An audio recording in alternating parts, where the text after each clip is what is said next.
All systems go. Clear for takeoff.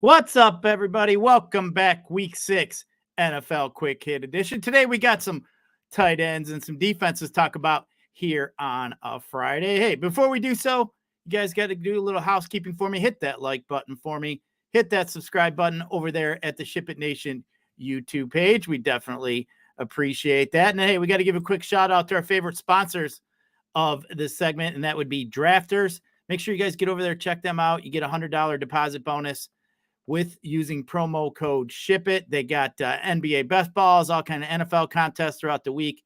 Make sure you guys get over there and check that out as well. And then we got Run the Sims. You hear us talking quite a bit about it on the Showdown shows. Get 10% off your membership by using promo code SHIPIT. Make sure you guys go and check that out. And then we got Line Star here to help you out with all your different DFS needs, sports betting needs, everything else. Great little tool here to help you out.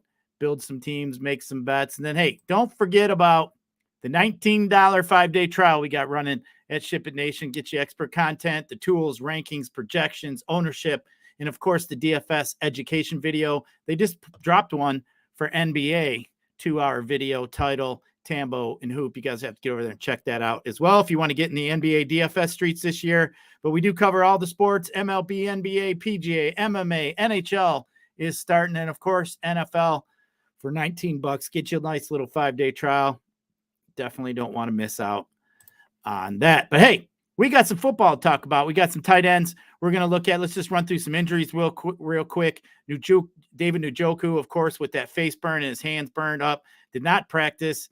Going to have to keep our eyeballs on him if he'll be in there this week. Juwan Johnson from New Orleans, calf, did not practice. Are we going to see some more Foster Morneau possibly this week? How about Darren Waller with a groin? Seemed limited, but seems like there's a pretty good chance he should be able to play here this week. Jonnu Smith has got an ankle issue. He fully participated in practice. I expect him to get out there this week as well. Sam Laporta has got a calf issue, hit the injury report yesterday. I've been hearing he should be able to get in there. I'm just a little concerned if he may be limited. We'll have to monitor that. Nicole Komet's got a hamstring, should be available as well for the Bears.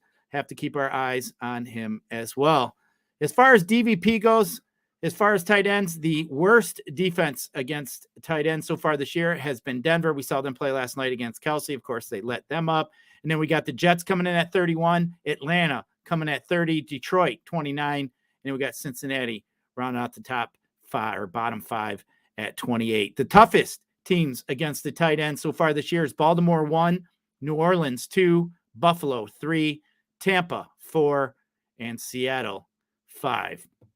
Now, for some DVP mismatches this week, where we have the offense with a high number against the defense with a low number, we got Washington versus Atlanta. That's a plus 25 in DVP. Minnesota versus Chicago is a plus 23.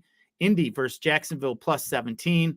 Arizona and the Rams plus 15. New England and the Raiders over the Raiders plus 15. Philadelphia over the Jets at plus 12.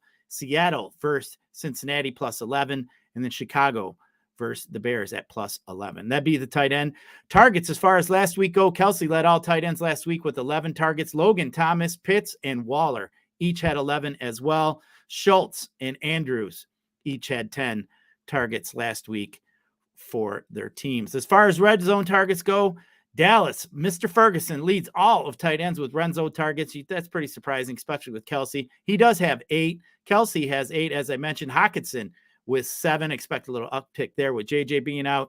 Ertz with 7 as well. Cole Kmet has 6 red zone targets to lead the top 5 far as tight ends go. Now, this week, tight ends are a little weird. We don't have Kelsey, so the highest priced tight end on the main slate is Laporta at $6,800. Only got 4 guys over $6K over there on FanDuel.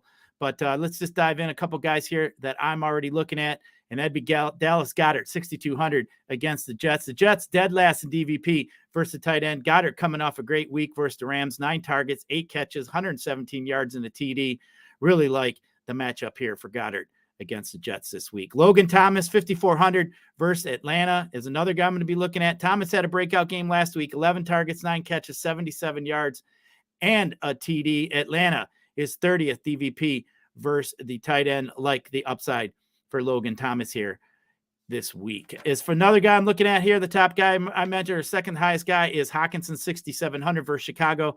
Now, without JJ, I expect Hockenson to turn into the wide receiver 1 for Minnesota over there. I expect him to get looked at heavily in the red zone here with Cousins. So I do like this matchup here. Chicago 25th in DVP versus the tight end. I love the bump here in volume, as I mentioned, with JJ being out. So Mr. Hockenson, one of my favorite tight ends this week. So, hey, leave me in the message here who you're looking at tight end, who you like this week here at tight end. If you hit it, maybe the tight end one, we might have a nice little giveaway for you. Just leave me a nice little note who you're looking at, and we'll see how that turns out. But as far as defenses go, my top defense this week, I don't know how. I know they're expensive. That is San Francisco, 5K versus Cleveland. Cleveland is just god-awful. They're -7 in turnover margin so far this year, tied for 3rd worst in the NFL. PJ Walker don't stand a stinking chance versus this tough San Francisco defense. Definitely like the upside there. Now, another team I'm going to be looking at here might surprise you a little bit, and that'd be Seattle versus Cincinnati, 3,900. Seattle had 11 sacks last week versus the Giants, and I know the Giants have given up the most sacks in the NFL so far this year, so that's just not really saying much here. But we know the Giants stink, but Cincinnati here, I just don't think they're going to be able to protect Burrow that much. I just definitely like the sack upside here that Seattle has versus Cincinnati. Now, another team I'm going to be looking at here is Atlanta versus Washington, 4K. Washington has allowed the 2nd most sacks next to the Giants. Giants have allowed 29. Giants allowed 30. Washington has allowed 29. The next team after that is 20. So literally, they're almost 10 higher than the next team in the NFL. Definitely like the upside here. Giants just been giving up. Washington has just been giving up all kinds of turnover, sacks, everything else. Just definitely don't think they're going to be able to protect their QB here in Atlanta. But hey, that's going to do it for a nice little quick rundown here of tight ends and defenses for you. As I mentioned, leave me who you like also in the comments as far as defenses go. Appreciate you joining me here this week. Definitely don't forget about our $19 deal we have going on here at SHIPIT Nation. Get you everything except the Discord, get you expert content, tools, rankings, everything we have to offer here. Make sure you guys get over there and check that out. But hey, that's going to do it for the quick hits for week 6. Good luck. Let's ship it and see you at the top of them tournaments.